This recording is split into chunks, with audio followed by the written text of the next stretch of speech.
Spooky greetings, everyone. So, today, or not today, yesterday as a matter of fact, Tower Defense Simulator is updated, and they brought back these two towers right here with rebalances. And a lot of stuff was changed with these, so we're gonna find out about those. But not only was it these, it was also all these towers. So I'm probably gonna split this into two videos, but along with these two, I'm gonna be doing the Harvester. The Golden Soldier one is literally just lead detection and removal, so it's not that serious. But anyways, let's hop into Sandbox. So first off, we're gonna be doing the Slasher, and as you can see, it costs 1,500 to place, which is a lot. So this is not really an early game tower at all. And its base stats are 6 damage with a 0.5 fire rate, so 12 DPS and 6 range. So a pretty standard melee tower, but this is definitely not going to be good for the early game because like Brawler basically does this for like 600 instead of 1.5k. So this probably should have been stronger for being that expensive to place, but like by the time you get this, you'll probably be facing a boss of some sort. And like a normal boss, I mean, did have a bit of a delay there, but as you can see, it does have critical hits. So it did like 80 damage right there, which is not bad. But then at level 1, it already gets hidden detection, so that is pretty good. The fire goes from 0.5 to 0.35, and the critical damage multiplier goes from 1.75 to 2.5 times. So when it hits that crit, it'll actually be doing a lot of damage. Along with that hidden detection, like if you did get this for like hidden enemies, it's gonna probably be shredding these. Yeah, the crit literally does one-shot them, and it attacks pretty fast. So that is definitely pretty solid damage. But at level 2, this is where it starts getting serious. So the range goes to 7.5. Its fire rate goes back up to 0.75, but it does 40 damage. So it's going to be doing a lot more damage, along with the bleed debuff, which, if you don't know what the blood debuff is, it basically is like, it's basically like the Swarmer effect, but it's like less strong, I guess. For example, if I spawn in an Agent Ducky or something, you can see it's gaining bleed right there. And as you can see, it's taking like 20 damage right there, for example. So it basically just does damage over time. And it's actually pretty strong. That actually kind of just got destroyed. This does cost 7.5k, so you know it should probably be getting destroyed. But at level 3, the fire goes down to 0.6. It gets 50 damage, and the critical damage multiplier goes to 3.75. So for 15k, you're getting some pretty solid damage. I've actually got some new enemies in here. I didn't really notice this. Let's try out this thing. 188 damage crit. This is actually a lot of damage. One slasher doing all this is not bad. Like, let's see how much that bleed is doing. 33 damage, not bad. But the bleed does run out pretty fast, as you can see. However, when you do have like a lot of slashers, the bleed will definitely add up. It's just, yeah, I mean, like 2,000, a little bit over 2,000 damage. Pretty good. But for 15k, is it really worth it? I mean, you could probably put it in a better DPS tower and get more value, but 8.5 range at max. The fire goes back down to 0.5. The bleed stack will be 3 per hit, so instead of it gaining 1 bleed per hit, it'll be 3. And the critical damage multiplier goes to times 4. So if we test that out again, this should be doing a lot of damage. Yeah, 200 on the crit and 50 per swing, and the bleed is just stacking up a lot. The bleed is still doing 33, but it has 60 bleed on it, so it'll just keep bleeding out one by one for a while. It basically did more than half its HP. Actually pretty strong for one Swarmer. For one Slasher. But it does cost 40k. And I believe you can get 12 of these. Oh no, you can only get 8. Okay. Pretty standard DPS tower placement. But if you do end up getting 8 of these, the damage output should be actually really strong. But you are going to be putting a lot of money for a tower that has like a very small range. So like DPS melee towers are just always kind of weird. Like, but yeah, that got kind of shredded, bro. As expected. When you're putting this much money, it should be getting shredded. But yeah, when you're putting all your money in a melee tower, that's just going to get stunned and like doesn't have a very big range. As you can see, it's I mean, it did 20k, not bad, but it's not going to be like insane. You're just going to get more value out of a like ranged DPS tower.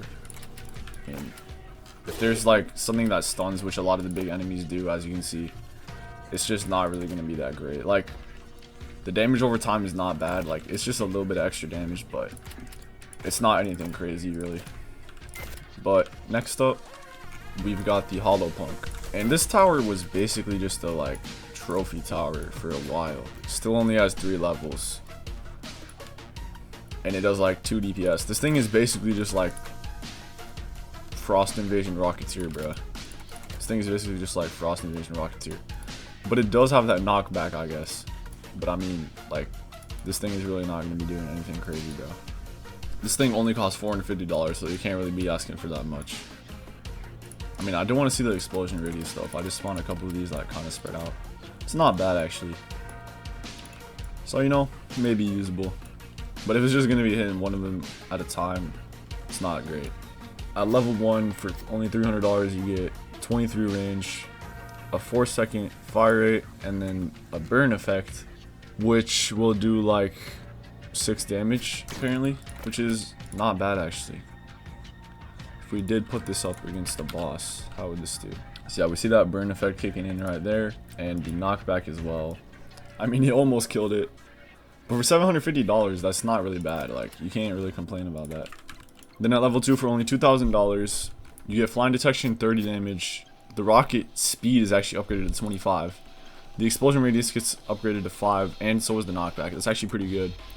And the burn effect is improved. So, honestly, not bad for like the money that you're spending there. Let's try out an Agent Ducky again. I mean, it's actually pretty solid knockback and damage. It is going to get stunned right there, which is unfortunate. It's not stun immune, of course, but like the level 2 does seem to be pretty good compared to level 1 and level 0. I mean, yeah, I ended up killing it. So good job, Hallow Punk. Then at max, only 3 levels. The rocket speed's upgraded from 20 to 25 yet again, so it must just stay at 25. It's bugged, or I don't know. 25 range, 120 damage. The explosion is upgraded again. The knockback goes to 17.5 again, so it must just stay that. And the burn is upgraded. So this tower actually does look pretty cool at max, I won't lie. Looks way cooler than like how much damage it does, if that makes sense. Like, if you do get the limit of these and you place them better, if you get 7 of them, you place them up against like 3 of these for the splash damage, that is actually like not too shabby. It's doing like 300 damage per hit. I don't think the burn is factored in this for some reason, but they're actually like dying pretty fast, bro. This is not bad. Okay, that's not pretty fast, but like, it's not bad if you got crowds and stuff. It also does have flying detection, so you can use this for like, but I would say this tower is still more of a like trophy tower collector. It's not really going to be like a top tier tower or anything that you're going to want to be using, but it's not bad really. Alright, and then for the final tower for this video, another Halloween tower, we've got the Harvester, which was obtained in the same event as the Hallow Punk, and it actually has a very cool gimmick. As you can see, it has very big range now, and basically it places these thorns on the track that slow down enemies that walk over them and deal damage to them. This has flying detection on level 0, which is pretty good, dealing 18 damage with a 1.75 fire rate, which is not bad. And then at level 1, it'll just have a lower fire rate, and the thorn summoning will be improved. And if you guys used this tower back in the day, you probably would know this, but there's actually a funny thing with this tower. So Harvester synergizes with certain towers where they spawn in thorns from it, and if you place farms along the track within its range, and I spawn in the thorns, you'll see that the farms actually make thorns near them.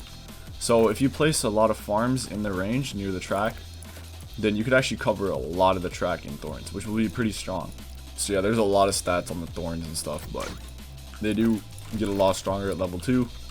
Yeah, the thorn ability cooldown is pretty long too, so not having it does limit the tower a lot when you gotta wait for that. But at level 3, more damage, and the thorns get upgraded again. The thorn summon basically just gets upgraded at every level. At level 4, for 10,000, you get 23.5 range, 1 second fire rate, 105 damage, and the thorns get upgraded again, doing lasting for 5.5 seconds, 25% slowdown, and 35 damage per tick. So a level 4 harvester with all these farms should actually be pretty strong.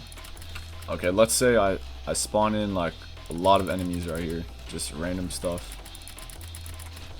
Like, look at that DPS go up. That, bro, that's doing so much DPS. It's just hypothetical, a bunch of breakers. It didn't really kill anything, but like, that was a lot of damage, bro. You see what could happen if you got like all of these down and stuff. Wow, that was a lot. Alright, but the max level of this tower is kind of crazy now. So it gains hidden detection, so it's got hidden and flying detection. 2 pretty strong detections. The fire rate goes up to 3.5, but that's because it does 875 damage. It has 27.5 range, and the thorns get upgraded again. 40% slowness, which is kind of crazy. 18 range, 40 damage per tick, and they last 6 seconds. So don't forget about this range right here. Like, I can place it over here. It's kind of insane. And then you can get, bro, this tower looks so cool at max though. Like, we cannot ignore this, but I can go ahead and get, I think 7 of these. No, only 5 of these. But like, this thing's kind of like a mini ranger with like slowdown and stuff. Let's do that same thing where I spawn in a bunch of stuff and see how much damage we can do. So you basically just need the thorns to carry because it does 875 damage. It has a really slow like fire rate, but like when they all do get on it, it does a lot of damage. They did do a lot of damage each, as you can see. It's just the cooldown is really annoying. Like in theory this sounds good, but like when I'm testing it against this stuff, I don't know. Like I'm probably overdoing it, but like it's not really that crazy.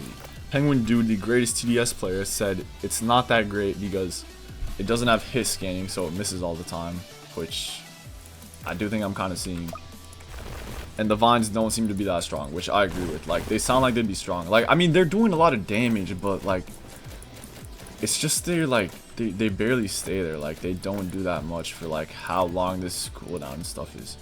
Like, I wish this tower was greater because it's so cool, but it's kind of just not that great, sadly. There are the 3 Halloween tower rebalances. And there'll be another video with more tower rebalances because there's even more.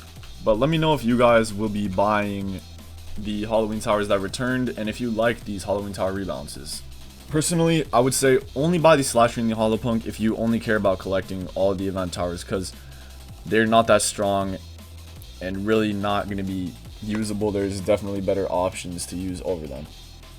But if you want to collect the towers and have them, I would say get them because they're not too expensive for what they're worth, really. Anyways, like and subscribe, and I'll see you guys in the next one.